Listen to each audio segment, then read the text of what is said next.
Hello again, guys! Welcome to another English session with Teacher Jorik. So for today's lesson, we will learn about the 8 parts of speech. Are you guys ready to learn? Okay, so let's begin. In the English language, there are 8 parts of speech. They are noun, pronoun, verb, adjective, adverb, preposition, conjunction, and interjection. So today, we will briefly discuss each one of them. Let's start with nouns.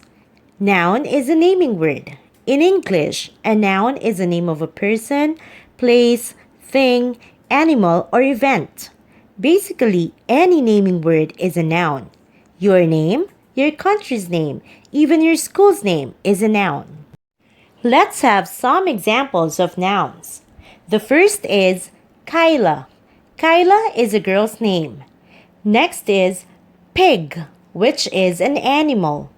Then a ball, which is a name of a thing or object. Finally, birthday, which is an example of an event. Okay, so remember that a noun is a naming word. The second part of speech is called a pronoun. A pronoun is a noun substitute. Its job is to replace nouns so that you won't sound like you're repeating your words, especially in a paragraph. So, let's have some examples of pronouns. He, she, it, and I are singular pronouns. What does singular mean? It means one. So, singular pronouns are used to replace nouns that are one or single in meaning. Then we have the plural pronouns. They, we, and you. These pronouns are used to replace nouns that are more than one in meaning. By the way, plural means more than one.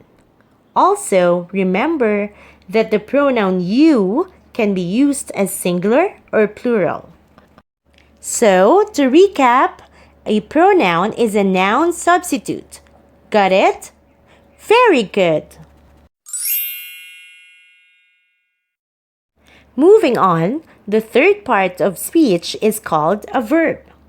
It is defined as an action word. However, remember that a verb is not only an action word. It sometimes describes a state of being. Another thing to keep in mind is that a verb is the main part of a sentence. In English, a sentence is never complete without a verb.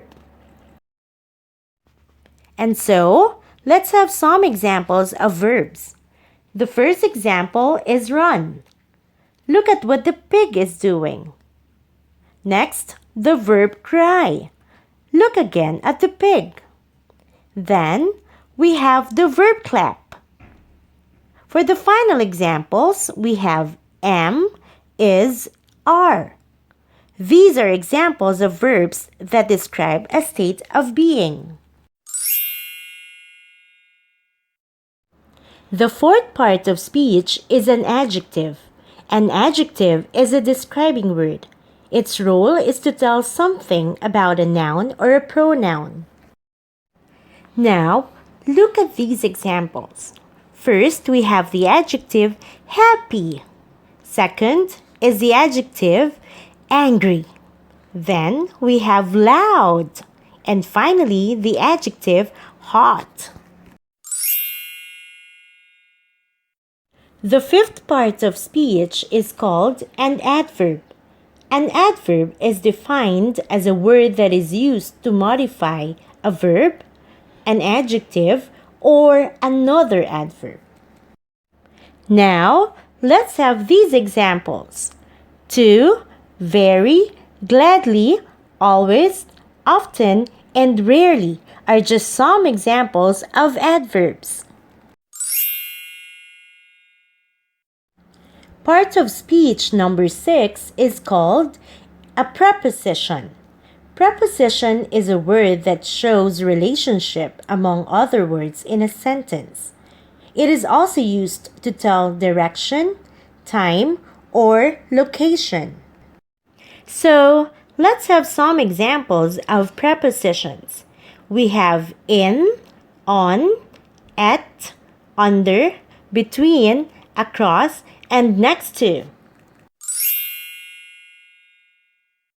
For the seventh part of speech, we have conjunction. A conjunction is a word that is used to connect clauses or sentences. It is also known or is sometimes called a connector. Now, here are some examples of conjunctions. We have for, and, nor, but, or, yet, and, so. Remember, a conjunction is used for longer sentences since they are connectors of two or more individual sentences. Understand? Good! And for the final part of speech, we have interjection.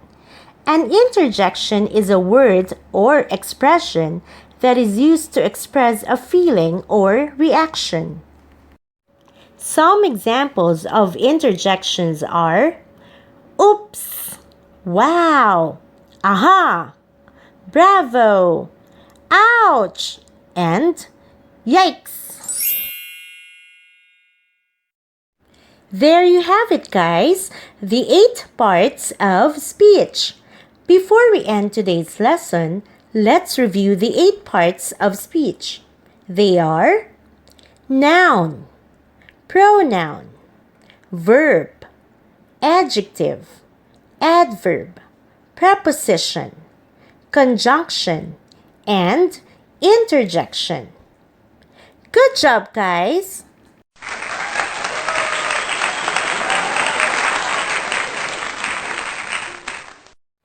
Stay tuned for more English lessons only here at Teacher Jarik's channel. Again, don't forget to like, share, subscribe, and hit the notification bell. Bye for now!